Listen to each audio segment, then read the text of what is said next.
별게 다 있는 가고 별다방. 다시 하자.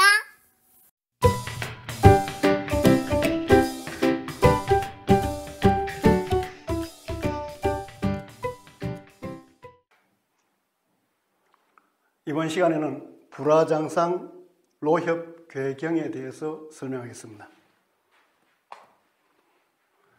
부는 관청부라고 합니다. 관청부. 자, 사람이 붙어 있는 곳입니다. 집안에 붙어 있다. 이거는 붙을 붙자죠. 보낸다 하는 뜻도 있습니다. 자, 이 관청 안에 우리가 알아야 될 것이, 관청 안에 고기를 쌓아놓으면 안 됩니다. 관청 안에 관리들이 먹기 위해서, 또 수령들이 먹기 위해서, 높은 사람이 먹기 위해서 고기를 넣어가 오래되면 썩어버린다 하는, 썩을 부자가 바로 이 글자입니다.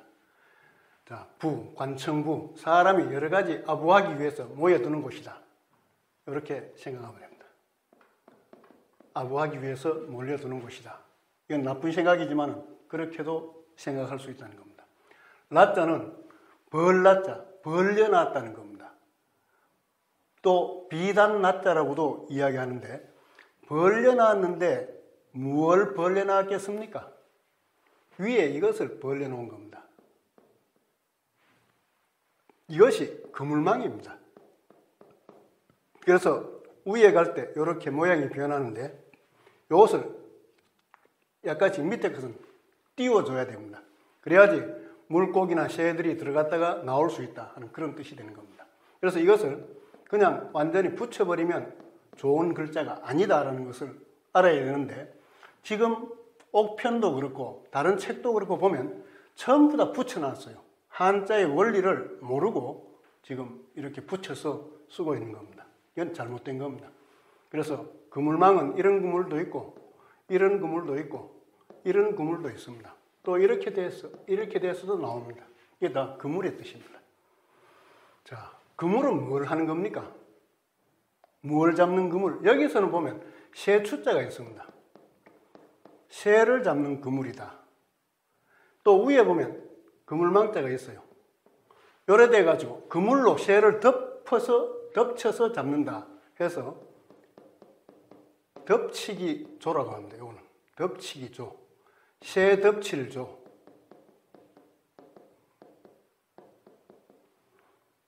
자, 새를 덮쳤어요.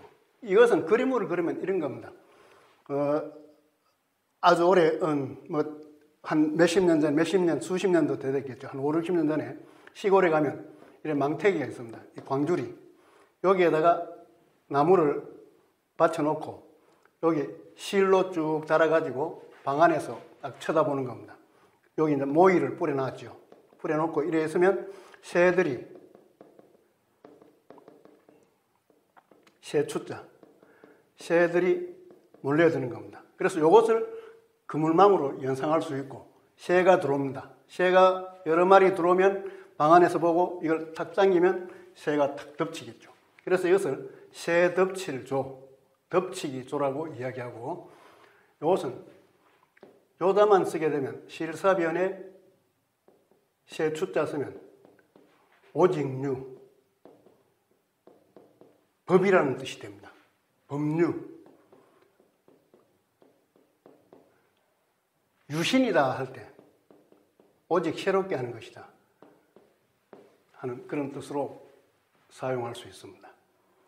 자, 그래서 이것은 새그물라자다, 또 짐승을 잡는 그물이다 이렇게 해도 아무 관계 없습니다. 새를 잡는 그물이다, 줄을 연결해 놨다 하는 뜻이 되고, 장자는 장수장입니다. 장수장 때는 부수가 마디촌입니다. 마디촌. 이 마디촌이 부수인데, 이것을 옥편 부수 색인에서 이름을 장수장변이라고 했어요. 이건 아주 잘못된 이름입니다. 이걸 여러 번 고치자고 이야기했는데 고치는 출판사는 없습니다. 이것은 뭐냐? 통나무를 반쪽에 했을 때 왼쪽은 조각장, 오른쪽은 조각편입니다. 장편 이렇게 되는데 이것이 장수장자의 왼쪽에 있다고 해가지고 이것을 장수장변이다 하는 것은 아주 한자의 기초도 모르는 사람이 이름 붙인 거나 마찬가지입니다.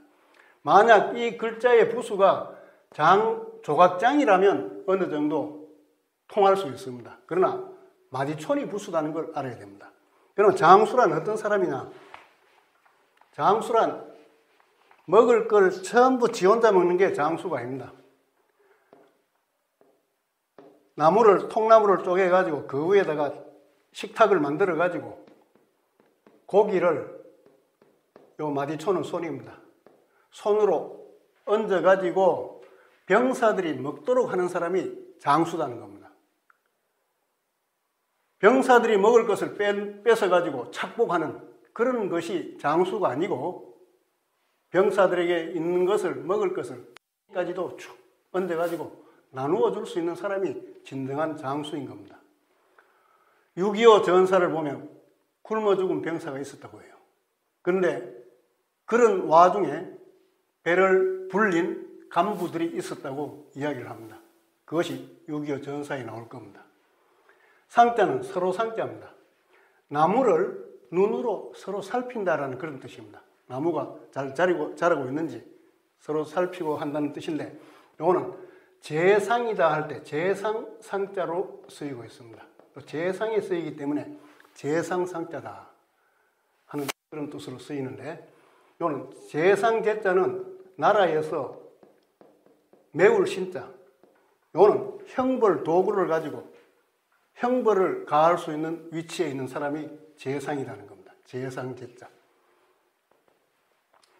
길로자. 길로자는 길이다. 길은 뭐 하는 곳입니까? 발로 가는 곳이다. 발족자. 이 발족자가 다른 글자와 결합하면서 왼쪽에 위치할 때 이렇게 모양이 바뀌는 겁니다. 그래서 이렇게 쓸 때는 그냥 차례대로 써나가면 됩니다. 이렇게 쓸 때도 마찬가지로 여기까지는 같지요. 그리고 이렇게 올려줍니다. 그래서 이것은 그칠 지자입니다. 이거는 무릎 아래 발이다. 그칠 지자도 발의 뜻이 있습니다. 그래서 무릎 아래 발이 발족. 또 뒤에도 나오겠습니다만은 이거는 발소라고 합니다. 발소. 이거는 무릎이 없어요. 무릎이 없는 발. 그러니까 발등까지의 발이다. 이렇게 연상하면 되는데 이것은 또 나중에 나오면 소개하겠습니다. 그래서 길은 발로 가는 것이다. 어떻게? 각각 간다. 길 갈 때 뭐 여러 사람이 갈 수도 있지만 각각 가는 길이다. 이렇게 기억하시면 되겠습니다. 각각. 협자는 끼일 협자입니다. 끼어 있다.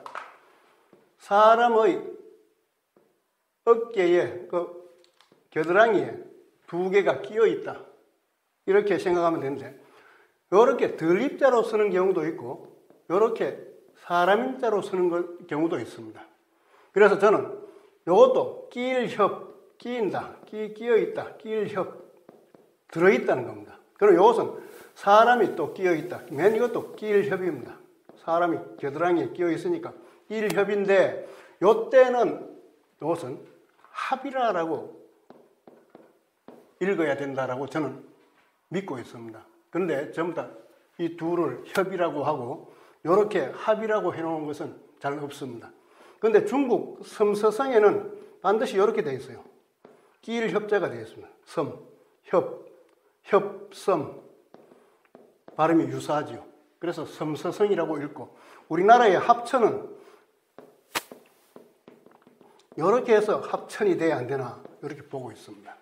그런데 이것은 저는 현재까지 그렇게 알고 있습니다. 또 그래서 소개한 겁니다. 협, 끼어 있다. 괴자는 회화나무 괴자입니다. 회화나무는 귀신이 달라붙지 않는다라는 그런 뜻으로 나무목 옆에 귀신기자를 붙여놨습니다. 귀신기자는 이것은 귀신머리 불, 귀신머리를 하고 이거는 어진 사람인 발이라고 되어 있어요. 그래서 발로 다닌다, 양발로 다닌다는 뜻이고 요 위에 이것은 사사사, 나사자, 자기 마음대로 다닌다, 귀신머리를 하고 다닌다, 이렇게 기억을 하시면 좋습니다.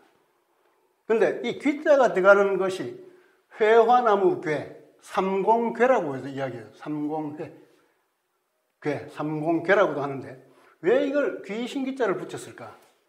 이때는 귀신이 보호하는 나무다, 귀신이 근접하지 못하는 나무다 하는 그런 의미가 있다라고, 정반대되는 의미가 있다라고 생각하셔도 됩니다. 근데 중국에 조조가 세운 위나라가 있습니다. 이 위나라에 왜 위임할 위자, 맡을 위자죠. 맡을 위자에다가 귀신기자를 써놨어요. 왜 나라 이름에 귀신기자가 들어갔을까? 이거는 귀자는 그냥 귀신이 아니고 천신의 의미가 아니겠느냐. 하늘이 위임한 나라다. 그래서 조조같이 똑똑한 사람도 아마 귀신기자를 붙여가지고 나라 이름을 정했다라고 저는 그냥 유추하고 있습니다. 괴. 그래서 삼공괴라고 이야기하고, 요 나무는 우리나라로 말하면 영의정, 좌의정, 우의정을 뜻하는 그런 뜻입니다. 그러나 경자는 재상경자라고 이야기합니다. 요것은 고소할 흡, 흰 쌀밥을 숟가락으로, 요것은 숟가락비도 되고 비수비도 되고 델화의 옛날 글자 고자라고도 합니다. 그래서 숟가락 비자는 튀어나오지 않고 비수비자는 조금 튀어나옵니다. 그냥 델화자는 어느 걸 써도 관계없습니다. 그래서 요 모양은 같은데, 거의 같은데 이걸 구분하는 분들은 거의 없습니다. 그래서 이것은 흰 쌀밥, 흰 백자, 흰 쌀밥의 밑에 숟가락을 밑에 갖춰 놨다는 겁니다. 그리고 왼쪽에 이 모양, 이것은 사람을 뜻합니다. 사람. 그래서 사람이 흰 쌀밥을 먹으러 가까이 가 있는 그런 모습의 한자다라고 풀이하고 있습니다. 자, 요 글자를 보면 이것은 붙여버리면 우리가 자축인묘 진사오미 할 때 토끼묘의 지지로서 토끼묘라고 이야기합니다.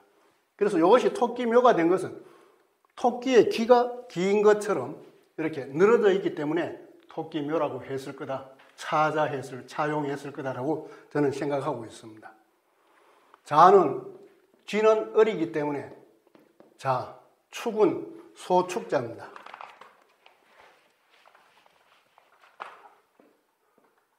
자, 소축자. 요게 터진 가루알, 손의 뜻입니다. 그러면 이것은 무엇이겠습니까? 이게 왜 소축자가 되느냐? 이것은 바로 소뚜레, 콧뚜레를 이야기합니다. 소의 콧뚜레를 쥐고 있다. 그것만 가지고 상상해가지고 이것을 소축자로 차용했을 거다라고 저는 생각을 합니다. 자, 그러면 불화장상, 로협, 괴경. 자, 중국 낙양과 다른 또 하나의 도시가 있죠. 거기에 불화장상, 관부가 쭉 벌려져 있다는 겁니다. 장상의 집이 관부 옆으로 쭉 벌려져 있고, 그러니까 화려하다 하는 그 뜻이 되겠죠. 그 다음에 길가에는 괴경, 삼공과 경들의 집이 또 길가에 쭉 끼어져 있다. 그러니까 화려한 도시를 이야기하는데, 지금 대구 중앙로, 팔달로 이런 그런 길에 비하면 초라하기 짝이 없으나 그 당시로서는 아마 최고의 문명국가니까 굉장히 화려한 중국을 소개하는 자부심을 가지고 이 글을 썼다고 생각을 합니다. 그래서 관부에서는 장상의 집이 쭉 늘어져 있고 벌려져 있고 새그물처럼 쭉 벌려져 있고 길가에는 끼고 있다 이겁니다. 괴경, 삼공과 경들의 집들이 길가를 쭉 둘러싸서 쭉 벌려서 모여져 있다 하는 그런 모습을 표현한 글이 바로 불화장상 로협괴경이라고 생각합니다. 옛날이나 지금이나 사람 사는 것은 거의 비슷합니다. 옛날과 지금의 차이, 문화의 척도에 따른 차이, 기술의 차이 때문에 달리 볼 뿐이지 옛날은 그 나름대로 옛날의 의미가 있었고 지금은 또 지금대로 의미가 있습니다. 사람이 어떻게 살아가느냐, 어떤 정치하에서 살아가느냐, 보람을 느끼고 사느냐, 이것이 사람 사는 가치가 아닌가 하는 생각을 해봅니다. 감사합니다. 좋아요와 구독 눌러주세요.